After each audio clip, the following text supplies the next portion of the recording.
Muito boa noite, minha Paraíba. Estamos ao vivo a partir de agora pela sua TV Arapuã, começando mais uma edição do seu Conexão Direta, seu programa de debates e entrevistas às noites de terças e quintas aqui da TV Arapuã. No programa de hoje a gente recebe um paraibano que tem conquistado projeção nacional no seu primeiro mandato no Senado Federal. Ele que presidiu a CPI do Cachoeira, foi relator de projetos importantes como a distribuição dos royalties do pré-sal, foi eleito corregedor-geral do Senado Federal, é presidente da Comissão de Constituição e Justiça do Senado, uma das mais importantes comissões do Congresso Nacional, foi cotado para presidir o Congresso e recentemente cotado para ser ministro da Integração Nacional. É claro que eu estou falando do senador da República pelo PMDB, Vitaldo Rego Filho. Está aqui conosco, aqui um cumprimento. Senador, muito boa noite, seja muito bem-vindo aqui ao Conexão Direta. Obrigado, Luiz, boa noite a você, boa noite aos telespectadores da TV Arapuã, boa noite àqueles que acompanham comigo esse quadro do Conexão Direta. Dizer que me sinto muito honrado de estar presente à sala, à casa do paraibano neste momento e muito mais ainda vendo um estúdio maravilhoso como esse que João Gregório nos presenteia para participar de um programa de entrevistas com o seu comando, certamente estando aqui às ordens para as indagações, os debates, aquilo que a Paraíba deseja ouvir de mim como seu representante do Senado. É uma alegria muito grande estar com vocês. Bom demais, senador, obrigado pela presença. E lembrando a você, telespectador, que você pode participar aqui do Conexão Direta, interagindo conosco nesse bate-papo. É só usar o Twitter, tá aí o endereço, @LuizTorresPB, Luiz conhece. Já tem, inclusive, Will, na tela do Conexão Direta, aqui já os primeiros telespectadores já participando aqui. A gente tá vendo o Carlos Magno tá acompanhando aqui, na verdade, junto com o Neto Franco aqui nos estúdios. Tem o Paulo César também já acompanhando, o Hugo Pires, a Dayana Milena, lá de Pombalto, que tá ligada lá de Pombalto. Você pode acompanhar também pela internet, pelo portal da TV Arapuã, www.tvarapuã.com.br. Você acompanha ao vivo a entrevista de hoje aqui com o senador Vitaldo Rego Filho. Senador, então, para a gente começar, como eu citei aqui na abertura do programa, recentemente, após, obviamente, que a adesão da Marina Silva à candidatura de Eduardo Campos, sobretudo depois da entrega, de fato, dos cargos do PSB do governo Dilma, o seu nome apareceu como o principal nome para preencher a vaga ali do Ministério da Integração Nacional. Afinal de contas, senador, depois de tantas e tantas especulações, notas para lá, notas para cá, afinal, a Paraíba terá um novo paraibano no Ministério? Quem sabe é Dilma. Eu tenho a certeza e a gratidão aos meus pares do PMDB que, de uma forma inusitada, entre bancada da Câmara Federal e bancada do Senado, escolheram-me para representar o partido no momento em que possamos fazer uma reforma política. O que aconteceu? Eu fui pego de surpresa exatamente pelo fato, primeiro, da celeridade com que a condensação em torno de um nome só foi conquistada. Talvez o próprio governo, num partido tão grande como o PMDB, um partido federativo como o PMDB, um partido em que existem tantas lideranças importantes de ex-presidentes, ex-governadores, escolheram um paraibano de primeiro mandato. Então, essa velocidade com que o PMDB acolheu o nosso nome, indicou o nosso nome, fez com que, num período de 23 dias, de 27 dias, eu ficasse muito exposto, e você viu, porque você acompanha online isso, eu ficasse muito exposto a uma expectativa de vir ou não a confirmação do Ministério. Ao mesmo tempo, eu não tinha ansiedade nenhuma, Luiz, porque eu me sinto muito bem como senador, todos os cargos que você colocou, desde a CMO, a Corregedoria, a presidência de grandes comissões, a presidência da CPI, agora a presidência da Comissão de Justiça, fez com que eu tivesse a plena realização como senador. Esse fato novo aconteceu exatamente, e você já comentou isso, porque se antecipou a entrega dos cargos do PSB. Essa entrega estaria prevista para janeiro do ano que vem. E a presidenta, num gesto que eu achei correto da parte dela, ela tratou de fazer uma reforma uma reforma para dezembro, em que esses cargos do PSB foram ocupados interinamente por ministros técnicos da área. Agora, efetivamente, o que virá a seguir, a expectativa das pessoas da Paraíba, alguns me perguntam diariamente, eu tenho responder de forma graciosa. Olha, o ministério que eu tenho é o ministério de Deus. Eu quero estar presente sempre na minha vida com o ministério de Deus. O outro virá se houver efetivamente. Mas o senhor confirma que ainda há, então, essa expectativa? Quer dizer, a expectativa do PMDB, não minha, eu não tenho nenhuma expectativa, eu tenho a certeza de que, estando no Senado, eu cumprirei o meu mandato com a confiança que recebo do povo paraibano. Isso tem sido assim, com a nossa atividade permanente em defesa daquilo que nós acreditamos, por responsabilidade que o povo paraibano me confiou, a mim, a Cássio e a Cícero, de representá-los no Senado Federal. Então, eu não tenho nenhuma ansiedade com isso. Agora, o PMDB certamente vai estar presente na reforma ministerial. Serão 12 ministros que haverão de mudar por força de participarem do processo eleitoral. O senhor acha que o PMDB foi assodado, logo depois daquela saída, foi assodado a indicar seu nome, quer dizer, acordou e logo indicou, até expondo de uma forma negativa? Olha, graças a Deus, negativa não houve, porque houve um consenso em torno do meu nome. Internamente no PMDB. Mas como houve o freio por parte do governo Dilma, ficou... O fato é que a presidente, quando viajou para os Estados Unidos, para Nova York, para participar da conferência da ONU, ela deixou, né, a expectativa de tão logo voltasse, né, iniciar a reforma política. A sua decisão posterior é que mudou efetivamente os quadros de uma tendência que havia antes da sua viagem aos Estados Unidos. O PMDB fez o papel dele, disse: olha, eu sou o maior partido do Brasil, eu garanto a governabilidade da presidente Dilma, eu tenho o maior número de senadores, eu tenho a segunda bancada na Câmara. Se a reforma virar e eu participo do governo, eu tenho o ônus de ser governo, eu posso também pretender participar dessa reforma. E se eu vier a participar, o meu nome é o nome do senador Vital do Rego. O PMDB já tem 5 ministérios no governo Dilma. Você acha então que esse ministério específico é do PMDB? Não acho não. Eu acho que quem tem que achar é o presidente Dilma. Né? Quando você trabalha num sistema presidencialista, Luiz, você tem que ter a dimensão de que no presidencialismo a presidente é que escolhe os seus ministros. Como o governador escolhe os seus secretários, o prefeito escolhe os seus secretários. Nós não temos nenhum tipo de pressão sobre a presidente para ela escolher este ou aquele ministério do PMDB. Na reforma, ela vai ao PMDB e vai oferecer ao PMDB. Hoje nós temos 5 ministérios, amanhã poderemos ter 4, poderemos ter 7. Isso é uma decisão eminentemente da presidente. Fazendo uma avaliação até política, mesmo de composição política, esse era um ministério ocupado pelo Fernando Bezerra, muito bem ocupado, do PSB, ligado ao governador Eduardo Campos, tanto que entregou o cargo. E a família Gomes, lá do Ceará, do governador Cid Gomes, o ex-ministro Cid Gomes, a família ficou ali do lado da presidente Dilma. Você acha que esse ministério não seria por direito, pela posição que foi firmada dentro do próprio PSB da família Gomes lá do Ceará? A escolha vai ser dela. Eu acho que no momento em que a família Gomes, né, no Ceará chama Ferreira Gomes, dos nossos companheiros Cid e Ciro, permaneceram e criaram o PROS, que é um novo partido entre os 28 partidos que nós temos no Brasil, talvez mais. Dentre esses novos partidos estão o PROS, que acolheu os irmãos Cid e Ciro.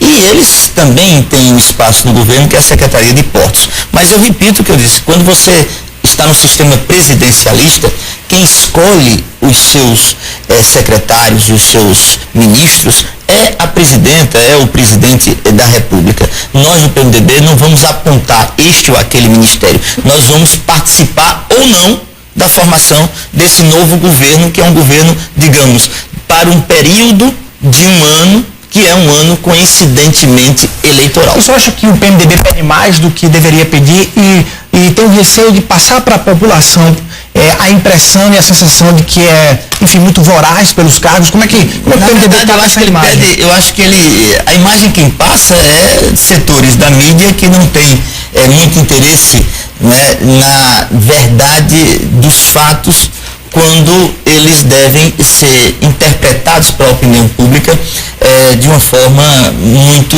correta. Eu acho que nós do PMDB sofremos um preconceito, né, com relação a isso. Porque, por exemplo, na composição o PT tem 3 vezes mais espaço do que o PMDB.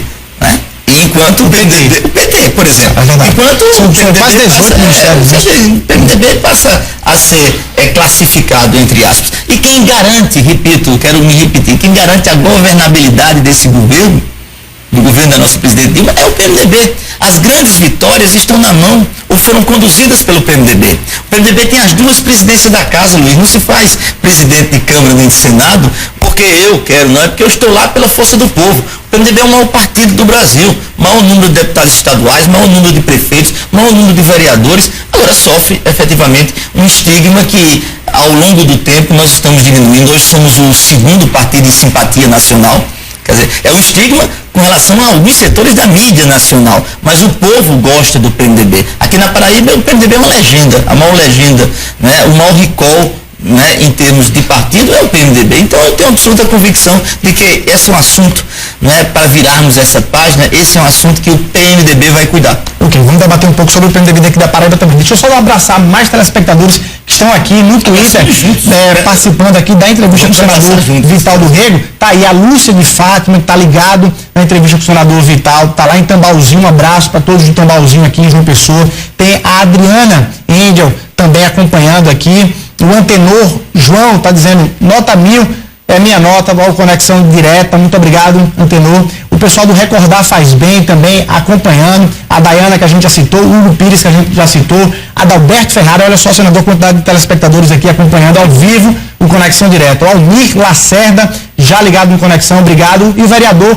Elton Renê, um abraço para o vereador Elton Renê, está mandando um abraço aqui para o senador e acompanhando aqui a entrevista. Eu quero participar desse abraço, o alô, o abraço cedeu a todos os telespectadores, e principalmente aqueles que estão na internet, plugados no sistema Arapuã de rádio e TV. Bom demais, vamos passar esse tema dos ministérios, então, só fechando com uma pergunta. Uma das principais críticas da oposição nacional, obviamente, é de que o governo Dilma, ela independentemente de quais partidos, mas é um governo inchado de ministérios. São quase 39 ministérios, e aí é uma crítica muito forte da oposição. O senhor defende a redução da quantidade de ministérios dessa máquina do governo PT? Defendo e entendo que nós podemos governar com um menor número de ministérios. É preciso estratégia, para isso. O país é muito grande, os ministérios não foram criados por acaso, nem pelo bel prazer do governo de plantão. Isso vem acontecendo desde o governo Fernando Henrique Cardoso para cá, né? Essa crítica da oposição já se fazia ao governo Fernando Henrique Cardoso, se fez ao governo Lula, se expandiu agora no governo Dilma.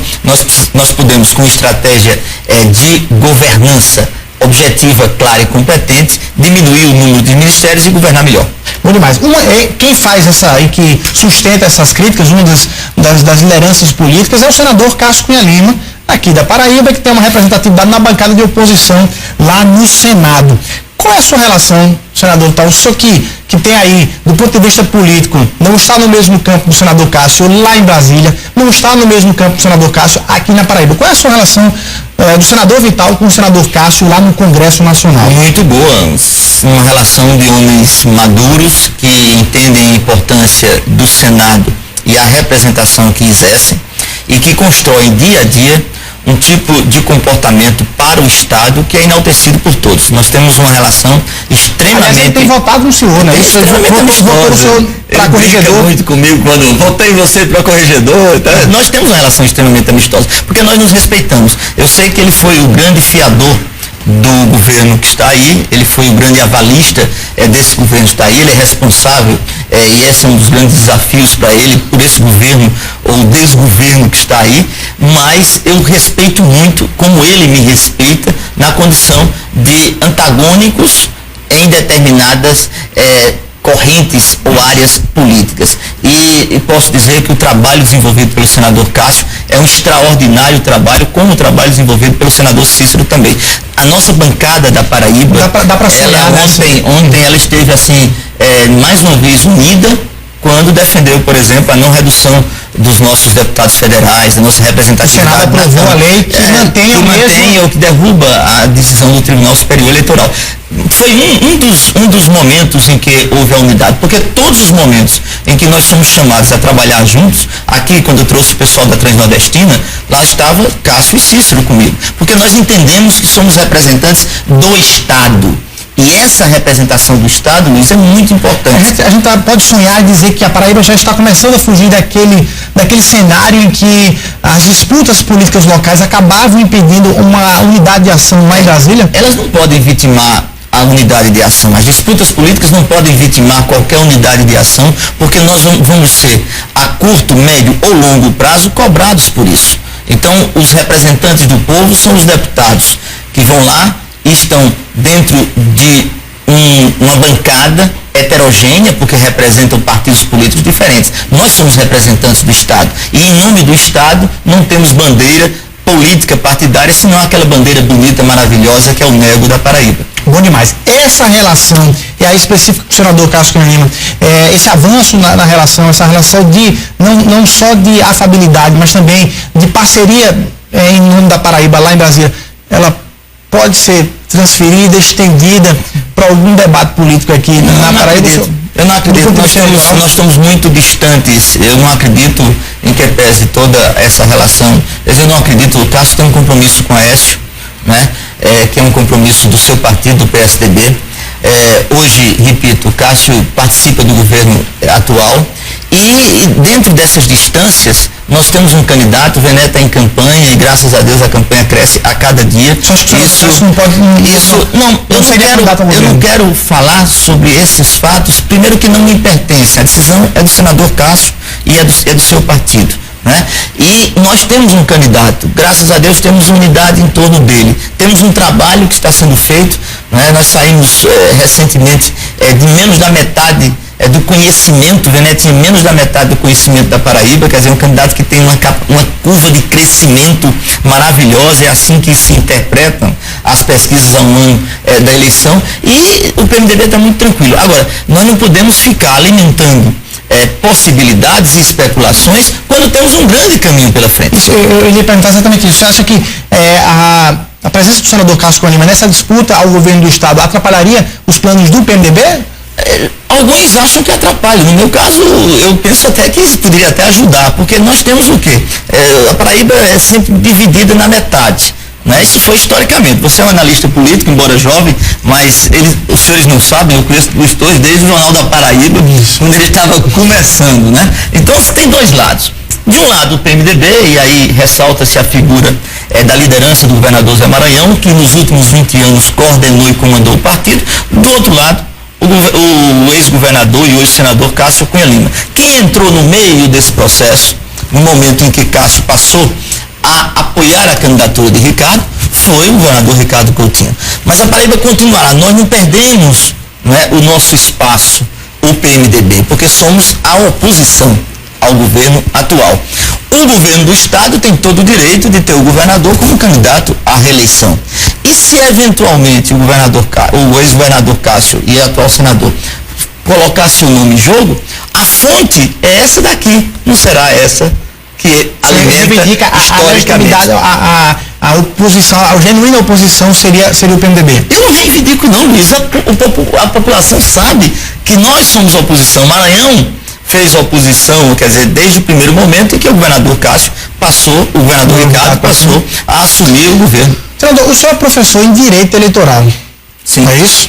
Licenciado, mas fui o primeiro professor de Direito Eleitoral da Universidade Estadual da Paraíba, antiga Universidade Regional do Nordeste, a quem quero saudar, a todos os companheiros, alunos, ex-alunos, companheiros professores, porque tive a honra de poder implantar a carreira de Direito Eleitoral, a cadeira de Direito Eleitoral, num gesto herdado de um homem que não está mais aqui em vida, mas que é permanentemente a minha bússola e meu guia, reitor Vitaldo Rego. Além de tribuno, deputado, reitor Vitaldo Rego. Bom demais. E qual é o parecer do professor Vitaldo Rego Filho a respeito dessa questão de inelegibilidade do senador Cássio Cunha Lima?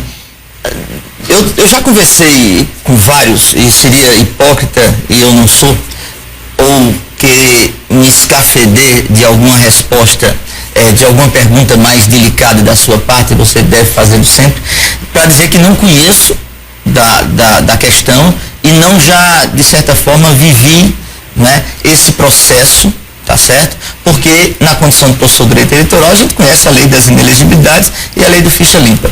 Eu acho que é um desafio que o senador terá, tá certo? Talvez ele esteja preparado para enfrentar esse desafio na justiça, e ele vai poder, em direito, você sempre terá dois lados, você sempre terá duas interpretações. E no caso dele, por ter feito, ter tido um período muito sangrento de luta no exercício do cargo, né, de litigância na justiça eleitoral, isso faz com que ele conheça todos os desafios e todas as curvas deste caminho. Eu confesso que somente ele pode efetivamente pleitear na justiça o direito que ele entende ter. Bom demais, está acompanhando ao vivo, Conexão Direta, hoje entrevistando o senador Vital do Rego Filho. Tem mais gente aqui pelo Twitter, o @Luiz Torres, o Heraldo, acompanhado aqui, o Paulo César, que a gente registrou, a Cássia Nóbrega, dizendo Santa Luzia, Paraíba ligada na entrevista do senador e futuro ministro da integração, senador Vital. Tem aqui o Pedro Almir, está acompanhando também aqui o Hugo Pires, que a gente registrou, o Lucrenato Júnior. O Pedro Almeida está dizendo que é a primeira vez que vê o Conexão Arapuã. Fica ligado, Pedro, toda terça e quinta aqui. Então, o Pedro está, inclusive, estreando, acompanhando a Conexão Direta, acompanhando aqui o senador Vital do Rego. Deixa eu fazer dois registros rápidos aí. Claro. Dizer a Daiane lá de Pombal, que estive em Pombal semana passada, e a gente está resolvendo o problema do abastecimento da água em Pombal e da região toda com relação à Ana. Nós estamos trabalhando muito com a Ana com isso. Dizer ao Lucrenato em Curemas, que é o aniversário dele, manda um abraço aí para ele, né? Veneziano inclusive vai a Curemas amanhã participar de eventos lá. Lucrenato é nosso vice-prefeito de Curemas. Estamos investindo forte para ter o abastecimento da água de Curemas. Você imagina, Luiz, só uma digressão rápida, a cidade das águas que tem a bacia, né, maior bacia hídrica da Paraíba, não tem abastecimento para o seu povo. As pessoas abrem a torneira, a água sai da barragem direto para o abastecimento humano. Isso é um enfrentamento que nós estamos tendo com a FUNASA, e eu espero poder, com o governo federal, resolver esse assunto. Bom demais, a gente falando no ex-prefeito veneziano, tem aí algumas informações, uma ou outra nota também da imprensa nacional, dizendo que o senhor pode substituir seu nome do PMDB ao governo do Estado. De forma muito objetiva, senador, qual é a possibilidade do senhor, que tem inegavelmente conquistado, como a gente registrou, espaços importantes nacionalmente falando, qual é a possibilidade ou o grau de possibilidade do senhor vir a substituir o ex-prefeito veneziano nessa disputa? Se eu devolver essa pergunta para você, eu tenho certeza que você responderia do mesmo jeito que eu vou responder para o telespectador. Porque você nos conhece, você conhece a mim, conhece a Vené, conhece a nossa origem, conhece o nosso jeito de trabalhar. O veneziano tem uma força muito forte junto ao executivo. O veneziano foi efetivamente o grande legado da vida parlamentar do veneziano, e ele vai ser desafiado, vou usar esse termo novamente, durante a campanha, exatamente mostrar o que nós fizemos em Campina Grande. Né? Todo o espaço de realização que foi feito numa cidade que cresceu em ritmo chinês, em ritmo acelerado. Vai ter muito o que dizer, vai ser muito bonita essa campanha. Eu estava vendo com o Carlos Magno ali, com o Neto Franca, números de Campina, números do seu desempenho. A gente enche a boca, graças a Deus, os campinenses sabem disso e conhecem Vené. Eu não tenho, é chance zero de ser, eu só responder para ti porque você responderia para mim. É chance zero, eu não tenho nenhum tipo de perspectiva de ser candidato a governador, porque eu tenho um candidato. O meu sonho é ver veneziano governando depois no centenário de Pedro Gondim. Quer dizer, as coisas vão acontecendo dessa forma. Então, a força que o veneziano tem de buscar este mandato é a mesma força, Luiz, você se lembra do veneziano em 2003, do cabeludo, que andava em Campina Grande, contra todo o poder, e naquela época Cássio governador, presidente da Assembleia, candidato a prefeito de Campina Grande, todos os deputados estaduais, todos os deputados federais, e Vené comigo, numa campanha humilde, numa campanha pé no chão, desafiou tudo isso e venceu. E venceu com a força de Deus e com a força do povo. Esse é o mesmo Vené que eu acredito, é aquele que está em campanha permanentemente, aquele que recebeu do governador Zé Maranhão e dos deputados estaduais e federais do PMDB o apoio, né? E agora não tem, só fazer campanha. O senhor falou qualquer coisa é especulação. O senhor falou nos números, no resultado do desempenho da gestão de veneziano lá em Campina Grande. O senhor acha que o resultado das eleições de 2012, elas não contradizem esses números? Quer dizer, se a gestão foi tão boa, o ex-prefeito não teria conseguido eleger a sua sucessora lá em Campina Grande? É difícil, Luiz. Você imagina, todo governo que termina um período de 8 anos, ele tem, inegavelmente, situações que desfalcam junto ao eleitorado. Até porque o sentimento de mudança, né, ele atende, né, não é apenas aqueles que em 2003 estavam querendo mudar de 20 anos de Cunha Lima na Paraíba, mas aqueles que depois de 8 anos de Vené podem querer ter outra alternativa, até porque ele não era o candidato. Nós tínhamos uma bela candidata que saiu, e você atesta isso, que saiu com menos alguma coisa em pesquisa, e graças ao desempenho dela e o cacife e a confiança que o eleitorado tem em veneziano, em Campina Grande, nós somos para 42%, não é, Carlos? 42%, você fazer isso contra quem? Contra um candidato que representava toda a estrutura, não é, do poder anterior. Então, por essas razões, a campanha de Campina, ao final, eu reconheço que foi extremamente vitoriosa sem ter ganho. Até porque esses votos foram votos dados de confiança a um terceiro, a uma terceira, no caso, a nossa candidata, por força do seu desempenho e do aval que veneziano deu. A escolha do nome de Tatiana Medeiros não foi errada? Não obedeceu a critérios. Quando você estabelece regras, Luiz, você não pode ficar perturbado após a escolha. Muito antes, pelo contrário. Nós estabelecemos regras, todo mundo participou dentro do PMDB. Veneziano abriu essa escolha para o PMDB, transferiu para o PMDB essa escolha. O PMDB escolheu ao final Tatiana e todos foram para a campanha. Diga-se de passagem, a gente conseguiu, durante a campanha, unir o partido e unir até os outros partidos que compuseram a nossa chapa proporcional. Ok, eu quero avançar dessa questão do debate de 2014, senador, porque tem muito tempo para a gente debater. Tem muito tempo para a gente debater sobre Brasil, inclusive, sobre o seu trabalho lá no Senado Federal. Mas só registrar mais uma vez, já tem perguntas, inclusive, dos telespectadores aqui pelo Twitter, cada vez mais entrando aqui, o Fábio Arruda, parabenizando aqui pela entrevista, o Eclésio Oliveira, dizendo que está acompanhando mais uma Conexão Direta, o professor Marcos Dias, um abraço lá de Cabedelo, acompanhando aqui, já tem pergunta, inclusive, do Marcos Dias, segundo ele, perguntando aqui qual é o diferencial das privatizações entre o governo Dilma e FHC, enfim, pré-sal, tem, enfim, vários assuntos que a gente vai debater aqui também. Produzindo o Márcio Paiva Real, o Sérgio Marinho, enfim, todo mundo acompanhando aqui, o Luiz Missionário, o pessoal do Twitter Paraíba, o Doca Cabral, Geraldo Júnior, olha só, senador, muita gente acompanhando aqui, ao vivo, Conexão Direta. Isso mostra a força do seu programa. Bom demais. Vamos avançar aqui com esse tema da questão de 2014. O senhor vai fazer um debate sobre a compensação do PT, o PMDB está aí disposto a dar apoio ao projeto de reeleição da presidente Dilma.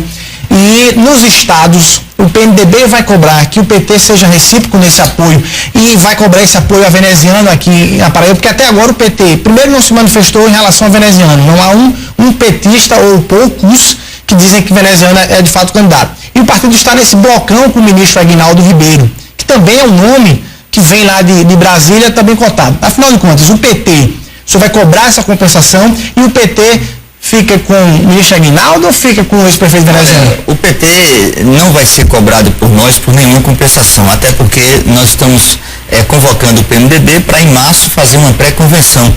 Exatamente criando um ambiente de apoio à presidente Dilma, tentando uniformizar o partido para apoiar a presidenta, porque nós temos problemas em muitos estados da federação com relação à campanha regional. O PMDB, você tem uma ideia, e os seus telespectadores, os internautas precisam saber, nós vamos ter 20 candidatos a governador. 20. Nós vamos ter hoje quase 16 candidatos ao Senado de forma competitiva. E aí, as conversas que eu tenho tido com o presidente Rui Falcão, com os presidentes e com os líderes do PT, é exatamente que esse modelo, esse casamento do PT com o PMDB, deu certo no governo Lula e está dando certo no governo Dilma. A nível nacional, quem governa é o PT. E a nível regional, o PMDB tem a força das lideranças nos estados. Então, aqui na Paraíba não vai ser diferente de Alagoas, não vai ser diferente do Paraná ou do Rio Grande. Nós vamos ter o nosso candidato.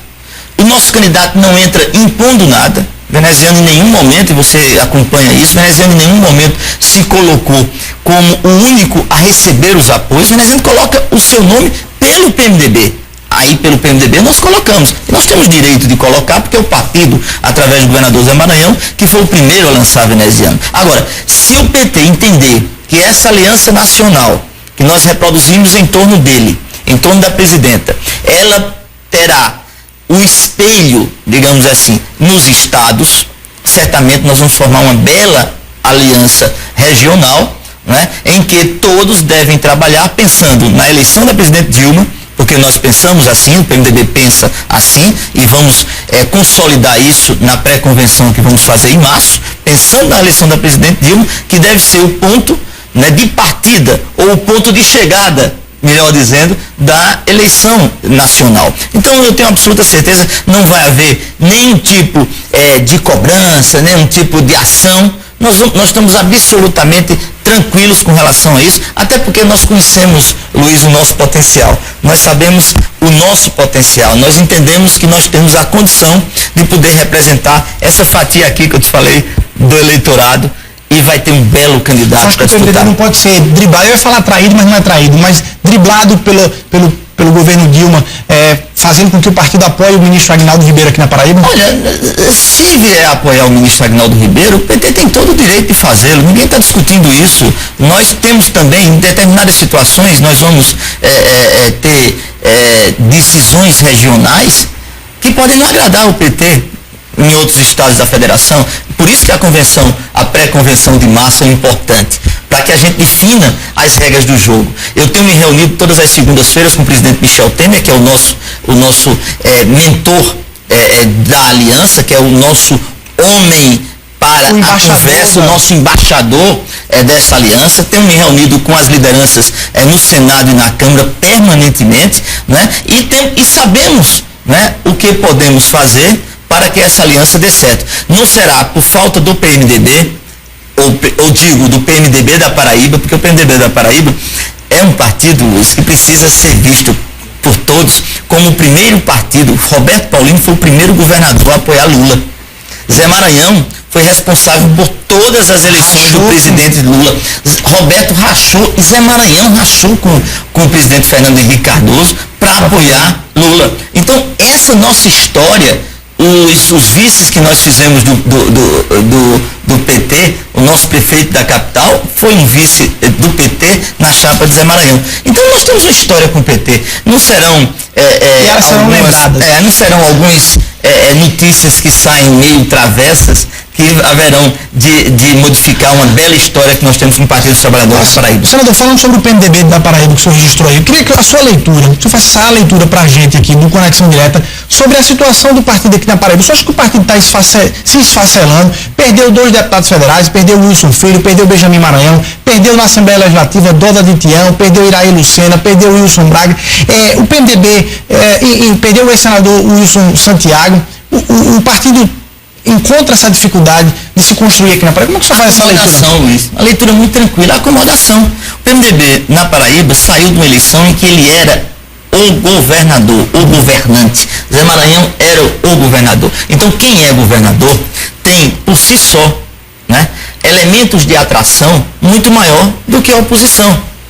Eu não sei como o governador atual está tão desgastado que não conseguiu atrair quase ninguém para o PSB. Mas o PMDB, você se lembra, você viveu essa campanha no governo Zé Maranhão, fez a maior chapa proporcional. Você se recorda isso? A maior aliança partidária nós fizemos. Quer dizer, quando termina e você vai para a oposição, e você também sabe o que é isso, não é agora que você é um grande jornalista, um jornalista importante, mas no tempo que você cobria a Assembleia, Câmara de Vereadores, você sabe o que é a oposição. Então quem vai para a oposição não tem as mesmas capacidades de atração que o governo tem. Então o que nós perdemos porque éramos muito grandes, tá certo? E perdemos em situações muito isoladas. Você fala Wilson Santiago e o Wilson Santiago filho. Olha, pai e filho indo para o PTB. indo para o PTB. Por quê? Porque o Wilson Santiago, meu colega, candidato ao Senado, encontrou no PTB um caminho onde ele possa disputar um mandato federal, majoritário. Então, se o pai vai, o filho certamente vai também, quer dizer, absolutamente justificado. O deputado Doda de Tião, que você falou, eu não sei quantas legendas ele já teve, e eu respeito muito, é meu vizinho ali de Queimadas, quer dizer, e eu entendo que ele procurou as legendas. E quando você procura uma legenda pequena, Luiz, você procura uma legenda para sobreviver. Muitas vezes se procura uma legenda para sobreviver. Por quê? Porque o PMDB é um partido tão grande que a própria, e aqui eu estou com um presidente, meu companheiro, meu compadre, meu amigo, que não entrou no PMDB para ser candidato a deputado estadual, Neto Franca. Por quê? Porque entendeu construir o PTC, uma legenda menor, para fazer uma aliança menor, capaz de todos serem mais ou menos equilibrados. Então eu te adianto, nós não sentimos absolutamente nenhuma falta nessa diminuição. Nós continuaremos ser o maior partido da Paraíba, mesmo na oposição. Bom demais. Senador Vitaldo Rego Filho, aqui ao vivo no Conexão Direta. Eu quero só dar uma pausa aqui no bate-papo com o senador Vitaldo Rego para mandar um recado para o nosso telespectador. É um recado da Monte Carlo Peugeot, que tem aí um desafio para você que quer comprar um carro esse ano e só começar a pagar em 2014. Olha só as ofertas aí da Monte Carlo Peugeot. Vai aqui começar esse bloco, senador, já fazer algumas perguntas aqui dos telespectadores. Elas estão um pouco separadas aqui, mas algum registro. Primeiro do Doca Cabral fazendo uma pergunta sobre se o senhor é a favor ou não do voto facultativo, do fim do voto obrigatório aqui no Brasil. Se eu só fazer 2 registros rápidos. Primeiro, parabenizar Patos pelos 110 anos de emancipação. Nós comemoramos hoje com a ordem de serviço da prefeita Francisca Mota de um novo teatro municipal, uma obra trazida através de emenda parlamentar por mim, pelo deputado Hugo Mota, que eu me honro muito fazer companhia no Senado. E depois de tantas obras que nós já conseguimos para Patos, hoje é um dia de festa lá em Patos. E outro registro importante de aniversário são 122 anos do Tribunal de Justiça. Vim hoje, eu queria parabenizar a desembargadora Fátima Bezerra Cavalcante Maranhão por ter a honra de ter recebido o conselheiro Guilherme Calmon, do Conselho Nacional de Justiça, e o Corregedor-Geral de Justiça do Brasil, o ministro Francisco Falcão. Eu vim para a solenidade e por isso encaixei a presença para minha honra aqui. Eu sou plenamente favorável ao voto facultativo e dentro de um processo de maturação eleitoral brasileira, não agora. Inclusive nós estamos votando quarta-feira. Quem é que me perguntou isso? Foi o Doca. Doca, nós estamos votando quarta-feira na Comissão de Justiça. Se ligue na sessão do Senado, na CCJ, né, nós vamos ter um tema de voto facultativo. O senador, me parece, Álvaro Dias, quem é o autor dessa PEC que inclui no nosso sistema político eleitoral o voto facultativo. Eu sou favorável. Como professor de direito eleitoral, trabalhei muito, mas não entendo que nós não estamos preparados o suficiente enquanto não fizermos a nossa reforma política, e nós somos culpados, nós como Congresso Nacional, somos culpados por não termos ainda dado à reforma política a atenção pragmática no voto que merece. Depois da reforma política, eu acho que o Brasil estará pronto para receber o voto facultativo. Bom demais. Deixa eu aproveitar outra pergunta então do telespectador, está aqui na tela do Conexão. Francisco Andrade pergunta ao senador se ele é a favor, tá aí o Will, pergunta ao senador se ele é a favor da diminuição da maioridade penal. Estou tratando desse tema também, é muito bom agora entrarmos nesse assunto, porque são temas nacionais de reflexo regional. Estou tratando desse tema porque presido a Comissão de Constituição e Justiça e a gente teve, nessa questão da maioridade penal, um foco em que vamos votar até o fim do ano um projeto que reduz a maioridade penal. Se eu pensar como cidadão que todos os dias sou assaltado por fatos criminosos, degradantes, aqui no meu estado nós estamos vivendo uma epidemia de criminalidade, em que o menor está envolvido, né? Se eu sou vítima, quantos tantos brasileiros de ações de quadrilhas que usam o menor de 16 anos para cometê-la, eu poderia dizer, numa ação imediata, num bate-pronto com você, que sou a favor. Mas eu também penso os efeitos disso. Nós não temos o ECA, o Estatuto da Criança e do Adolescente, prontamente consolidado no Brasil. Diversas manchas vazias, negras, né, ocas, por força do ECA. Nós não temos uma legislação que garanta, né, ao menor infrator as medidas socioeducativas para que ele possa se ressocializar. Porque esse menor é vítima também dessa sociedade que nós tivemos. Eu entendo, Luiz, que nós vamos ir para um terceiro caminho. Aumentar as penas do menor infrator, aumentar as penas, garantir um exercício penal, um exercício de medidas socioeducativas, né, mais largo, maior, tá certo? E mexer com o Estatuto da Criança e do Adolescente. Por quê? Porque hoje há uma cláusula pétrea, que é a cláusula do artigo 248, se eu não me engano, eu não sou bom de memorizar, não aprendi a memorizar com tanta eficiência, mas o artigo que prevê que a maioridade é aos 18 anos. Então, em sendo uma cláusula pétrea, somente um poder originário, que é um poder constituinte, né, que é o poder constituinte originário, poderia reformar esta cláusula pétrea. Mas, absorvida essa questão, nós vamos tratar dessa matéria para encontrar uma solução que não afronte, não atente tanto à sociedade com relação a esse crescimento epidemiológico da criminalidade no país. Bom demais. Quando o senhor fala em crescimento da criminalidade no país, deixa eu só fechar então o ciclo de perguntas aqui dos telespectadores. Na tela tá aí a Cássia Nóbrega perguntando o que é que o senador acha da seca no sertão, o que é que se pode fazer. Aí está sempre o debate, inclusive, da transposição das águas do Rio São Francisco, que o governo Dilma não conseguiu ainda, o governo do PT não conseguiu ainda dar resultado. E a Dayana, o que é que o senhor acha da segurança da Paraíba, dessa leitura que o senhor está fazendo? A segurança, de fato, é um problema nacional? Olha, são duas perguntas tão grandes, tão importantes, tão distintas para serem respondidas, que eu vou trabalhar logo a seca e depois vou na segurança. A questão da seca, Luiz, há uma falta de planejamento estratégico do governo, né, quando não absorveu ainda a nova necessidade de que seca não se combate. Seca se cria situações para você planejar sabendo que ela existe, aquela história da convivência.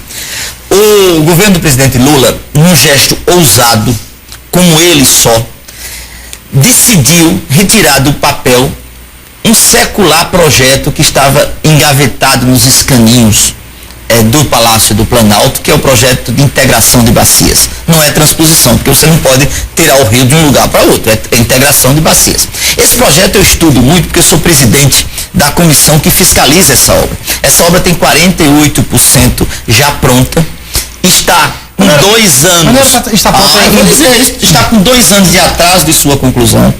Por quê? Porque nós estamos pagando um preço do improviso, da falta de um projeto básico, e esse projeto básico faz com que a obra se torne, a ausência desse projeto eficiente básico faz com que a obra se torne mais cara, tá certo? E incompleta. Nós vivemos um hiato de 1 ano em que, por força da exigência do Tribunal de Contas e da ausência e da fuga de empreiteiras nos 14 lotes que compõem o eixo leste e o eixo norte, nós tivemos 1 ano e meio com a obra sendo paralisada. Hoje, com a remodelagem que a obra tem, os saldos remanescentes foram transformados em metas. Nós temos 3 metas no eixo leste e 3 metas no eixo norte.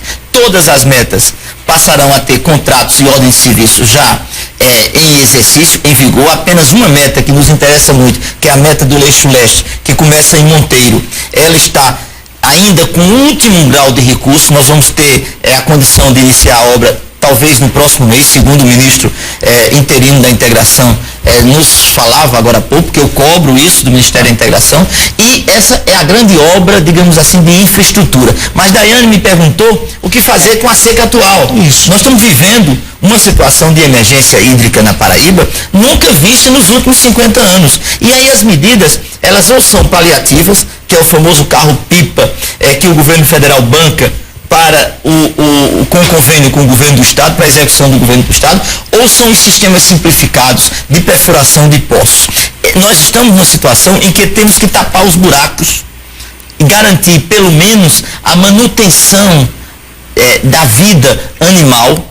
Isso, lamentavelmente, ainda não está na sua plenitude. O rebanho paraibano, nós perdemos mais de 60% do rebanho paraibano por força da falta de condições físicas dos nossos Acho que a pequenos. não tem medidas, enfim, mais permanentes. Mas a nossa infraestrutura hídrica, depois que o governador Maranhão construiu, né, o projeto das águas, tá certo? Ele criou um cinturão hídrico no estado. Houve solução de continuidade. O governo federal está investindo agora fortemente no canal de Araçagi, na vertente litorânea, tá certo? É uma obra do governo federal que procura criar uma infraestrutura hídrica para receber as águas da transposição. Por exemplo, Daiane fala da seca porque ela sabe que somente com a perenização do rio Piranhas, que é o rio que passa por Pombal, Cajazeirinha, pela toda a região de Daiane, é que nós vamos ter a solução definitiva para esse problema de convivência com a realidade que é nossa do Nordeste e que nós não sabemos conviver, enquanto Israel convive muito bem e que tem menor pluviosidade do que a Paraíba. Então, nós estamos no semiárido, temos desertificação, temos gravíssimos problemas, e aí é onde está a importância do Ministério da Integração dentro desse eixo de convivência com a seca. Eu queria só fazer dois parênteses dentro dessa sua resposta, senador. A primeira é que o governo Dilma, o governo do PT não será cobrado nas eleições de 2014, aqui no Nordeste, sobretudo, em relação a isso, quer dizer, a resposta demorada em relação a isso, e aí eu faço o parâmetro. E, nesse caso, o discurso do governador Eduardo Campos não chegará mais facilmente na vida do nordestino. Não, por duas razões, meu caro Luiz. Não, por duas razões. Primeiro, porque a presidente vai mostrar 100 quilômetros no final de 2014, durante esse processo, 100 quilômetros de água, de canal, e eu estou indo lá fiscalizar, inclusive na companhia de Cássio e Cício, nós já fizemos 3 visitas em loco, 100 quilômetros de água no eixo norte e no eixo leste. Então, a obra existe. O grande ceticismo da obra, se eu fizer uma pesquisa agora entre os paraibanos, é que as pessoas ainda imaginam que a obra está parada. Porque foram tantos meses de semi-paralisia ou paralisia em alguns trechos, que ainda hoje nós não acreditamos que vai sair. Então esse ceticismo existe. É um desafio que a presidente tem que mostrar. Segundo, como é que Eduardo pode falar se o Ministério era do PSD? Luiz, o Ministério era do PSD. Então a resposta ele não vai entrar nesse tema. Agora, sim, falta a questão sobre a segurança pública, que o senhor tratava. Só para dizer que tem vários temas aqui para a gente tratar também. Segurança pública, talvez eu precisasse de um programa inteiro para falar. Na Paraíba, né, além dessa crise enorme que nos entristece, né, ser manchete de jornal nacional com um colete para cada 4 policiais, um revólver para cada 2 policiais, isso marcou muito a imprensa brasileira, a mídia brasileira. Nós vivemos hoje, repito, uma epidemia de criminalidade por falta de política de gestão. Eu sou da Comissão de Constituição e Justiça e tenho conversado muito com membros de diversas polícias. Agora sou presidente de uma comissão de segurança no Senado Federal, que está compilando 44 projetos que tratam de segurança pública. E quando eu falo da Paraíba, por exemplo, a Paraíba como o segundo estado da federação de maior incidência de criminalidade, né? Quer dizer, uma cidade como João Pessoa, em que todo dia o seu blog, você atesta isso, em qualquer outro canal de comunicação, ou eletrônico ou não, está mostrando crimes assim que tornou a vida absolutamente banal, porque falta política de gestão em segurança pública. Esses mapas, esses números são muito ditos em comparação dos anos de 2000 a 2010 ou 2000 a 2011, quer dizer, em períodos em que essa ascensão do crime na Paraíba, ela sai muito de mapas e de estudos de comparação desses anos, em que o PMDB governava a Paraíba. Eu vou te dizer só um tema para cair essa tua afirmação, e vou ler aqui. João Pessoa tem a segunda maior taxa de homicídios do país. Isso dados que você pode acessar agora. 71,6 assassinatos para cada 100 mil. Em 2000, sabe quanto era esse índice, Luiz? 31,6. Hoje esse índice está o dobro. Quer dizer, essa sua ideia... Mas ele cresceu, ele se manteve desculpa, qual é o dado de 2000? De 2000, 31,6. Ele permaneceu 31 até 2010? Não imagino que ele cresceu, só que hoje se perdeu. É indescritível a a descrença das pessoas, a falta de segurança dentro das casas. Eu tenho estatísticas mostrando aqui dados atuais da Delegacia de Roubos e Furtos, dados da Associação de Oficiais da Polícia Militar, mostrando o crescimento entre 2010 e 2011. A Paraíba teve um crescimento de 10% na sua taxa de homicídios. Quer dizer, é falta de uma política de gestão. E quando eu tenho aqui também as falas do governador candidato, e você deve ter, porque você gravou o guia eleitoral dele, são falas que faz com que eu acho que ele se envergonhe de ter dito como candidato aquilo que ele não cumpre como gestor. Né? Eu acho que a segurança pública, Daiane, que me perguntou sobre ela, e o outro internauta, na Paraíba é um caso de polícia. Né? O Ministério da Justiça está criando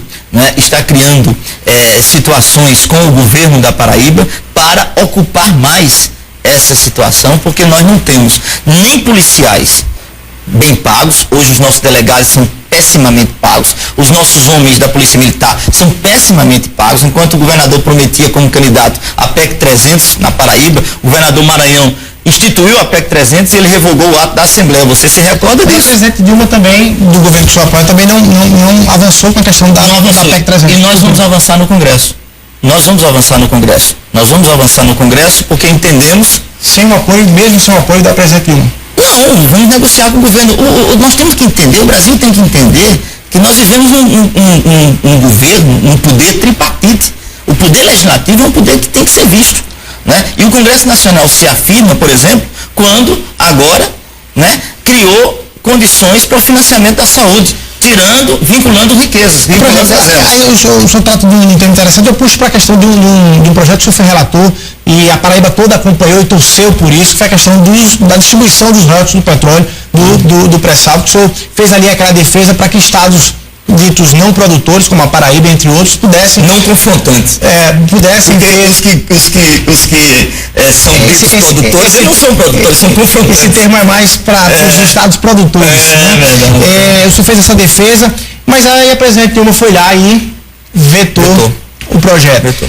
E aí? Nós tentamos derrubar o veto, Primeiro eu quero falar da beleza que foi aquele momento que eu vivi no Senado Federal, quando defendi e ganhamos no Senado e ganhamos na Câmara. Esse projeto foi votado 6 vezes. Esse projeto, esse substitutivo de minha autoria, foi votado 6 vezes. E quando eu vejo o leilão de Libra agora, eu vejo que nós conseguimos, com o meu projeto, que virou a lei, certo? A presidente sancionou todo o meu projeto, vetou a parte que interessava na distribuição do projeto. As pessoas não se recordam, mas o sistema de partilha, ele veio do governo e nós aperfeiçoamos através do nosso substitutivo. O leilão não está acontecendo, aconteceu o leilão de Libra, fruto da lei que a presidente sancionou em virtude do nosso substitutivo. Agora, a parte que nos interessava na distribuição, ela tinha um compromisso jurídico com os contratos, e nós contestamos isso permanentemente. Eu sou da base do governo, mas nas minhas ideias eu não abdico. Nós contestamos isso em plenário e contestamos isso na justiça. Silêncio depois do veto. Não, nós fomos para a justiça, nós estamos judicializados. Lamentavelmente a ministra Carmen Lúcia está discutindo um liminar que já atrasa 8 meses, Luiz. O Supremo pode tudo. Que esses estados, como a Paraíba, por exemplo, que teria ali um acréscimo fenomenal em recursos, mais para 300 milhões. Mais de 1000%. Qual é a esperança que temos ainda de ter Luiz, isso? Eu te confesso, depois de tudo que aconteceu, o processo está na mão da ministra Carmen Lúcia, que deu uma liminar, que nós contestamos já na justiça, a liminar dela. Ela precisa colocar em pauta a ação que foi movida por nós com relação ao meu substitutivo. Eu te confesso, eu não tenho expectativa. Você não pode expectar ministro do Supremo, né? Você não pode expectar que ele vá amanhã ou na próxima semana. Eu já tive com a ministra Carmen Lúcia, que eu tenho assim uma admiração muito grande, e é uma mulher extraordinária, tá certo? Mulher forte, mas eu espero que ela coloque em pauta, porque nós precisamos acabar com isso, inclusive dar uma segurança jurídica aos nossos governadores, aos nossos prefeitos, que vão ter a expectativa de uma receita nova, né? Aqui para Paraíba, eu repito, era um momento de um fôlego novo para as finanças municipais e estadual. Ok, senador, lamentavelmente o programa vai chegando ao fim. Queria que a gente pudesse dobrar, não? Queria que a gente possa estar aí, deixa eu pedir aí para o nosso presidente João Gregório. Obrigado. Se ele se manifestar aqui, a gente já faz o registro. Eu queria só lhe perguntar também, que ainda temos um pequeno tempo, o Senado da República, o Congresso Nacional, deu respostas à altura às manifestações populares, às reivindicações do povo que foi à rua, que foi às ruas aqui do Brasil? Você acha que... Eu acho que deu. Eu quero defender o trabalho que nós fizemos. Eu quero defender o esforço que nós fizemos para dizer que nós somos tutelados pelo povo. E nessa tutela que se fez viva, que se fez atuante, que se fez pujante nas ruas de junho, nós nos reunimos, entendemos a nossa parte de responsabilidade no processo, criamos uma agenda, Luiz, uma agenda extremamente produtiva, diariamente votando matérias, cada um na sua comissão. Para ter uma ideia, a minha comissão, a Comissão de Justiça, eu trago dados dela, nós já votamos 400 matérias. 400 matérias. Nós já nos reunimos. No fim do voto secreto? No fim do voto secreto, eu vou até deixar contigo aqui regras para realização de concursos, procedimento de criação, incorporação, fusão de municípios, PEC do voto aberto, uma conquista das ruas agora, comprovação de experiência mínima para entidades celebrar parcerias, transferência de controles e revisões tarifárias. Agora as revisões tarifárias terão controle social. Essas planilhas, essas famosas planilhas das empresas de ônibus. Concessões, restringindo, por exemplo, eu só trouxe aqui um elenco entre 400 proposições legislativas, 70 vezes reunidos, 32 sabatinas feitas, a PEC das domésticas, a mini reforma eleitoral, o Plano Nacional de Educação, que eu fui relator, um plano maravilhoso, Luiz, você precisa conhecer. É um plano de investimento de 200 bilhões de reais para os próximos 10 anos na educação brasileira. O médico, só a favor do programa Mais Médicos? Eu comecei contra,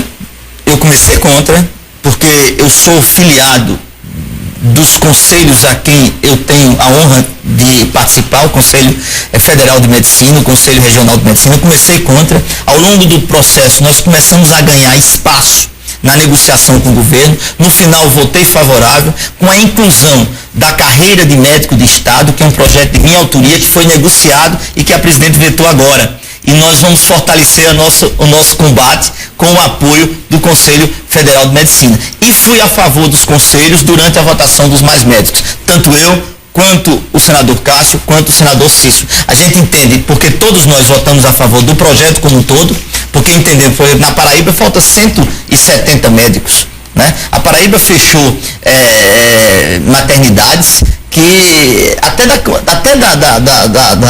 de Frei Martinho, onde o governador nasceu, a maternidade foi fechada em um tempo. Então nós temos que cumprir a nossa exigência. A sociedade quer um médico, mas quer um médico com aparelhamento, quer um médico com condições de trabalho. Mas o primeiro passo foi dado.